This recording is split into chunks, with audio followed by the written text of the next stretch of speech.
Bismillahirrahmanirrahim. Assalamu alaikum. Dr. Nuzhat, Elegance Learning Forum. Do things for people, not because of who they are or what they do in return, but because of who you are.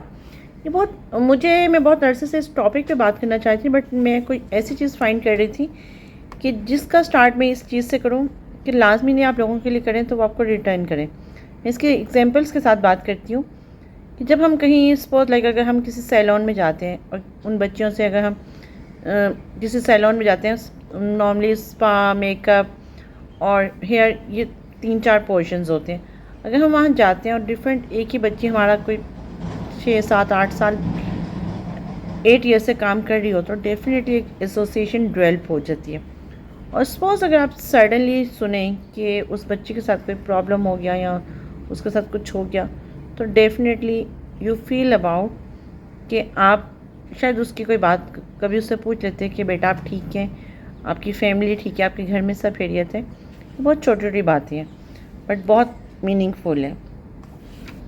एक और चीज़ जो मुझे लगता है कि working ladies के लिए specifically, once we are talking about like female and we are always talking about the empowerment of the women, but हम उन वुमेंस की बात कर रहे होते हैं नॉर्मली जो ऑलरेडी एम्पावर में होती हैं, but we are totally neglect that kind of जो यंग प्रोफेशनल बच्चियां हैं जो ये लाइक सैलून्स में काम कर रही हैं, हॉस्पिटल्स में नर्सिंग का काम कर रही हैं या कहीं ऐसी जगहों पर भी, क्योंकि डेफिनेटली हर फील्ड की अपनी एक लिमिटेशंस होती है। ठीक है जी, उन्होंने किसी से एक्स्ट्रा बात नहीं करनी होती, उन्होंने किसी से अपनी प्रॉब्लम शेयर नहीं करनी होती, बट अगेन उनके एम्प्लॉयर का काम भी है कि उनको समझें। अगर एक पर्सन आपके पास 8-10 सालों से आ रहा है और 8-10 सालों से आने का 12 साल हो गए एक पर्सन को आते हुए आपके साथ, और आप एकदम एक अवॉइडिंग बिहेवियर रख लें उस पर्सन के लिए कि जी पता नहीं उसको क्या हुआ है, वो नहीं अब आएगा, वो यहाँ नहीं अब है, तो definitely it's create some curiosity. और ये वो चीज़ें हैं जो अगर किसी की डेथ होती है और हम ये बात जो पाकिस्तान की सोसाइटी में, क्या एशियन कंट्रीज़ में, यूरोपियन कंट्रीज़ में चीज़ें बहुत बढ़ रही हैं।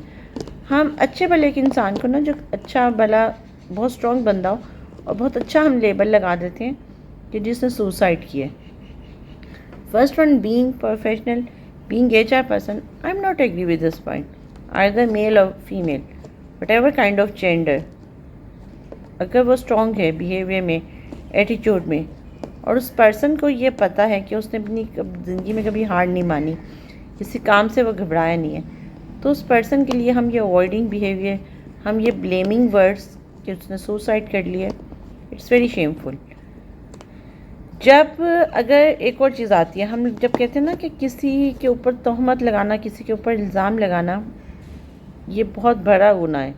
तो शायद किसी मरे हुए बंदे के ऊपर जिसने ये हरकत की भी ना हो, ये ब्लेम या ये इल्ज़ाम लगा देना कि जिसने सुसाइड की होगी या इसने लाइक किसी भी हालात से तंग आकर। In case one more interesting point, हम जब बात करें प्रोफेशनल मेल और फीमेल, अगर कोई पर्सन आपके ऑर्गेनाइजेशन में आपके साथ 12 साल से एसोसिएट है, अगर वो किसी ट्रबल में पड़ गया है या किसी ट्रबल में पड़ गई है वो फीमेल, तो एम्प्लॉयर को, HR को, दे मस्ट नो अबाउट कि what kind of problem they are facing. Second one, उसके साथ 1-on-1 सेटिंग करें। थर्ड वन, जहाँ तक मैक्स हो उसका प्रॉब्लम रिजॉल्व करने की कोशिश करें, ना कि ये अवॉइडिंग और ये एक्सक्यूज़ बिहेवियर रखें। क्योंकि रीज़न ये आती है कि हमारी ऑर्गेनाइजेशंस में बहुत सारी चीज़ें हम इग्नोर कर रहे हैं, हम अपनी सोसाइटी में बहुत सारी चीज़ें इग्नोर करें। अगर आप YouTube खोलें और आप एक हाल से स्क्रॉलिंग करें ना, तो बहुत सारी जगहों पे आ जाता है कि जी सुसाइड। मेरा नहीं हाल कि इतनी सारी रेशोज सुसाइड की होंगी, but yes, they is behind the story, they is behind the problem. जैसे डॉक्टर ममिता वाले केस में वो बच्ची 32 आवर्स 37 आवर्स जो काम करती है, 33 आवर्स, और जो उसके इंस्टीट्यूट ने, जो ऑफकोर्स जो ये पर्सन खुद इन्वॉल्व भी था, उसने बड़े मज़े से कह दिया कि जी उसके पेरेंट्स को कॉल करके कि आपकी बेटी ने सुसाइड कर लिया। It was not suicide, but again आप अपने जो आपका जुर्म है, जो आपका अपना प्रॉब्लम है, आप उसको हाइड करने के लिए आप ये ब्लेमिंग फैक्टर्स नहीं करें।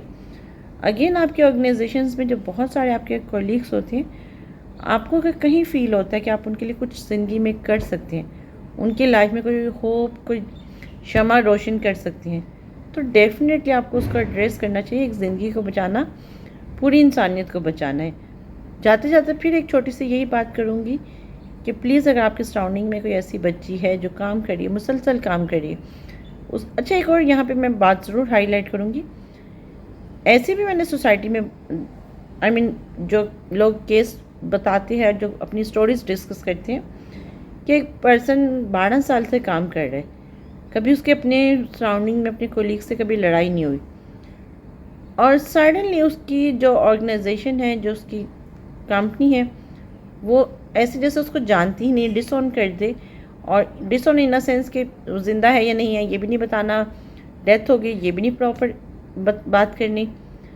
इस केस अगर उसके साथ कोई मिसहैप हुआ है तो चीज़ें ये आती हैं कि बजाय एम्प्लॉयर ये अवॉइडिंग बिहेवियर रखें, वो ऑन करें। जैसे मैंने पीछे कहा था कि CEO never called the employees your family. Basically family means family को आप ले ऑफ नहीं करते, फैमिली को आप डिसऑन नहीं करते, फैमिली को आप ऑन करते हैं। हाँ, नो डाउट अब पाकिस्तान में क्या दुनिया में एक बहुत सेल्फिश बिहेवियर डेवलप हो चुके हैं कि लोग फैमिलीज़ को अपनी रिस्पॉन्सिबिलिटीज़ को ऑन नहीं करते।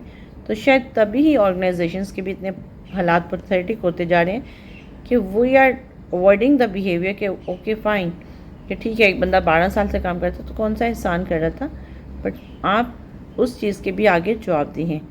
क्योंकि जाहिर बात है कि जब आप साइन कर रहे होते हैं, जब आप कोई चीज़, अगर वो पर्सन आपके पास आके आपकी कंपनी में काम कर रहे हैं, तो ही और शी इज़ योर रिस्पॉन्सिबिलिटी। उनकी जान, उनकी माल, उनकी इज़्ज़त की हिफाजत आपकी ज़िम्मेदारी है। ज़रा सोचिए और अपने बिहेवियर को, जहाँ थोड़ी कमी है, हमें उसको बेहतर करना है। Thank you so much.